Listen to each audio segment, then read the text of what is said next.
What's up, you fucking cunts? Doobie Drew is back at you with another video.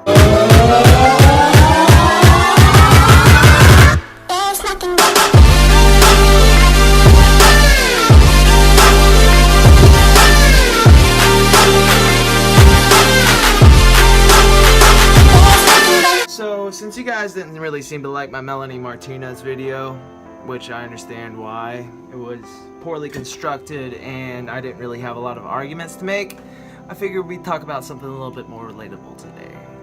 That subject is... Now, if you're watching me, chances are, according to my demographic statistics, you are either 75% male, 18 to 34, or female, and this is kind of scary, 8 to 14. Why are you little girls watching me? So chances are, 9 times out of 10, you either are in a relationship, just got out of one, or are looking for one, or have had one. Regardless, this video is going to help give you guys advice from my own experience on how to deal with having a girlfriend and dealing with the breakup, the inevitable breakup. Now personally, I've had 3 long-term relationships and they have all ended the same. In 2010, I met this girl named Danny. She was great. She pulled me out of a really dark place. We had a really bad car accident together and I almost died. 22 stitches, a cracked rib, and a broken wrist. As she came to my house the day of, and she just never really left. My parents loved her so much, and her mom abandoned her, that she kind of moved in with us. It was nice. 2.5 years, and then my parents put us up in our own place. It was really, really cool. We went to school together, we graduated together, we worked together, we shared the same car. It was wonderful. Unfortunately, during this time, I was still in active addiction. Needless to say, that is one of the factors that led to the inevitable end. Now, at the end of this relationship, the place we were living at was a month-to-month lease, thank God, and my friend Katie, she had a place and her lease was almost up. Katie is very cute. Katie is the girl from Tomorrow World story time that you guys can watch right here. Katie started off as a roommate, but within a month we started doing what couples do, and at the beginning it was really nice. I really thought I cared about her, thought she cared about me, but unfortunately, again, my addiction caused it to end. Now, I figured that a lot of you can't really relate to that because a lot of you aren't addicts, but it wasn't just the addiction. It was me being insecure, jealous, all that jazz. In 2015, she moved out and I moved back home, lived a life of just utter self-loathing, hating myself, and in 2016 February I attempted suicide and landed me in rehab. This was a turning point for me. For the first time in my life, I started concentrating on myself, trying to improve myself, trying to better myself, be a better person today than I was the day before. I was in rehab for 34 days and then went to sober living for about 5 months. Moved into my own apartment in Birmingham, didn't work out, moved back home in June of 2016. Now, this is where things get interesting because I was kind of, drifting along, job to job, not really looking for a relationship, but I still had the Tinder app and I met this girl named Willow. You guys can all watch what happened there right here. It's actually the very first video that I uploaded and actually edited together, so if you guys are interested on how that ended, just check it out. So now, where does that leave me now? Well, it's August 20th something, and well, this is the longest I've been single in my entire life. I started dating when I was 13. My first relationship was with a Bible thumper. Her name is Kara, and to this day, she's the only one of my exes that still check up on me and talk to me.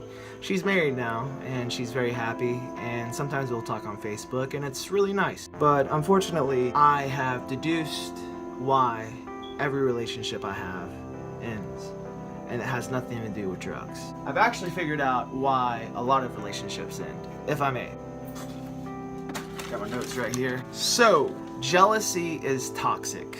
Jealousy is what leads to the end of many relationships, insecurity, possessiveness, and this usually stems from an event that occurs in the relationship. Either the girl is unfaithful and the guy catches wind, or she's not unfaithful, but yet the guy has been in so many previous relationships where the girl is unfaithful and cheats on him that he ultimately self-destructs the relationship. He sabotages it, which is it's what I'm guilty of. Number 2, indecisiveness. When you meet a girl, right, it's called the honeymoon phase, and this phase can last anywhere from 3 to 18 months, and it is that period of time where everything feels new and everything is great and nothing in the world could stop you two from being together.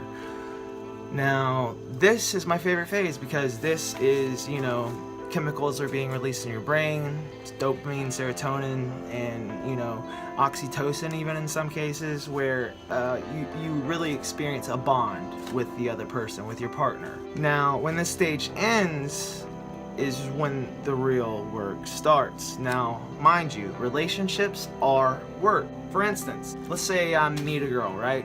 She's cute, she's funny, I work with her, she's amazing. She's already involved with another guy, that's cool, whatever, but I can't help how I feel. Regardless, I can't get jealous because the feelings that I have for her aren't reciprocated, so I can't get jealous. If I'm jealous, then, I've already ruined it before it even begins. So, guys that are watching this, if you think that your girl is cheating on you, the best action that you can take is no action. Don't react, don't ask questions, don't suspect. Just let it play out. I mean, the scariest part about dating to me is the fact that it's gonna end one of two ways. Either you two are gonna, be together for X amount of time, and eventually you'll break up and stop talking eventually, and eventually you'll never see each other again. Option 2, which is even more terrifying to me, is that things do work out. You two do end up staying together, and you end up spending the rest of your life with that person. I don't have to worry about that because this meme sums up my love life. Both options are scary as hell. Now, another thing that tends to ruin relationships is insecurity. Now, insecurities lead to jealousy. Make no mistake. If you're insecure about something about your body, be open with your partner. Communicate. Communication is key. Try to have a talk. I saw this quote by Chris Pratt, and you may know him as Star-Lord or the guy from Jurassic Park. Either way, he said, the best way to maintain a healthy relationship is to treat her the same way that you did in the beginning. Act like you're still trying to get with her. I mean, let's ignore the fact that him and his wife recently filed for divorce, but hey, nobody's perfect. Divorce rates are 48%, so that means for every marriage, there's a marriage that doesn't work out. Fortunately, my parents have been together for 38 years. My dad is 62, my mom is 57, she does not look it, here's a picture. I'd be nothing without them. And they have been happily married, mind you, because it's a give and take. It's a partnership. You are working together to make it through this mad, mad world. And whether you want to face that fact or not, that's up to you, but that's the truth. I'm 27 years old now, and I feel like I'm at the point in my life where this is the longest I've been single, and I've been doing so much work on myself, trying to better myself, that I simply don't have time. Relationships take time, they take effort, they take dedication, and for me to be in a relationship, I like to give it my all, and I simply don't think that anyone that I know right now is worthy of my time. Self-worth is very important, as well as self-image and self-esteem. Sarah did no favors for me. It knocked down my ego a couple of inches, but the positive messages that I did receive fortunately boosted it back up. I know that I'm not perfect looking. I know that, I'm probably a 5 or a 6. According to Sarah Hallie, she told me I was a 2. And apparently I have a lazy eye. Do I have a lazy eye? I think it's this one. It's just subtle. Whatever. I think it gives me character. And don't get caught up on the physical. Now, this is a problem that I struggle with personally because I am not afraid to admit that, yes, to a certain degree, I am shallow. Boo, not cool. I really hate it too because I wish that I wasn't shallow. Like, there are so many girls that aren't my type, that are some other guys' types, you know, but they are just, how should I put this? Healthy. They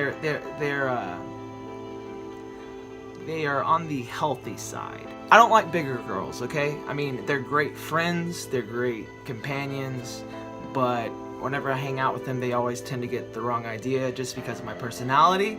I'm a friendly guy, I'm very touchy-feely, I'm very, out there, outspoken, and I think they take it off as flirting.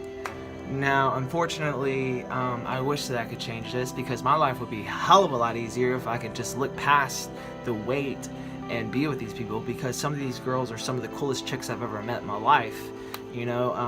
I mean, they're smart, they're funny, they're into the same things I am, but when it comes to physical attraction, it's just non-existent. Now, me, I know that I am not, in tip-top shape, but my whole life I've been scrawny. Like recently I've lost 20 pounds in the last 15 days because of the new medicine I'm on, thank God, because I was at like 160 and I felt like such a fatty.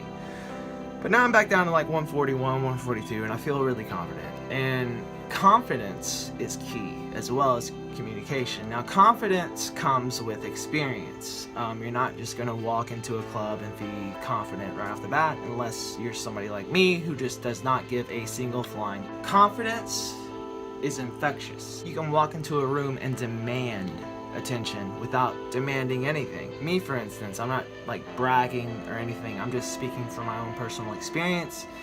I either come across really obnoxious and annoying and I rub people the wrong way, or on the other end of the spectrum, people love me.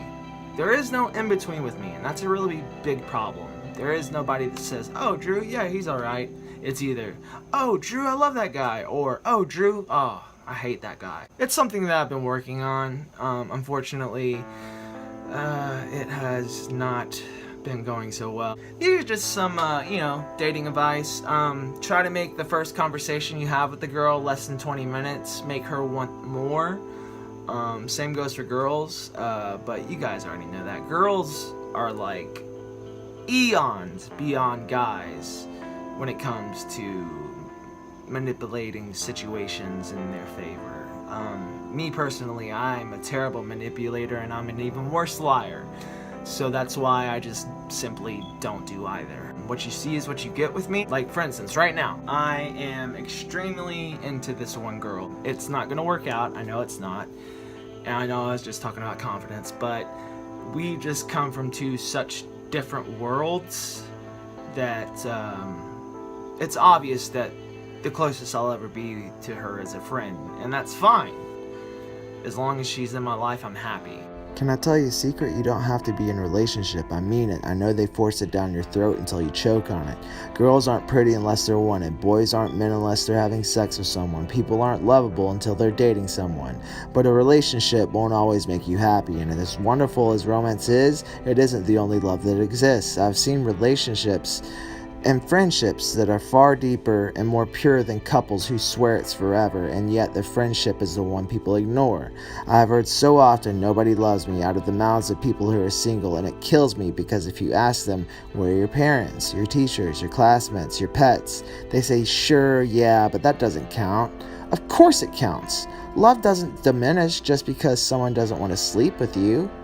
In fact, doesn't it sort of make that love more meaningful that they want nothing, not even a date out of you? Sure, it's pretty to be in love. It's magical, I'm sure, but it's also wonderful to stop for ice cream in your prom dress with 6 other girls. It's also wonderful to go visit the world, nothing but a bunch of buddies who are really excited about learning. This quote changed my life, because friendship is more important. The problem is, we've made everything about the one, but maybe the one is just you, loving yourself, having fun, and being happy. Maybe instead of looking for our other halves, we should be piecing ourselves together, because that's where true happiness lies. you know. But this girl, she's really special, and I met her a couple of months ago, and she really is something else. And every conversation I have with her, I'm just like hoping that I don't say something to screw it up. But either way, that's pretty much all I have for tonight. I'm gonna go ahead and edit this, and should be releasing tomorrow morning. I just got off work, I'm pretty tired, about to hop in the shower.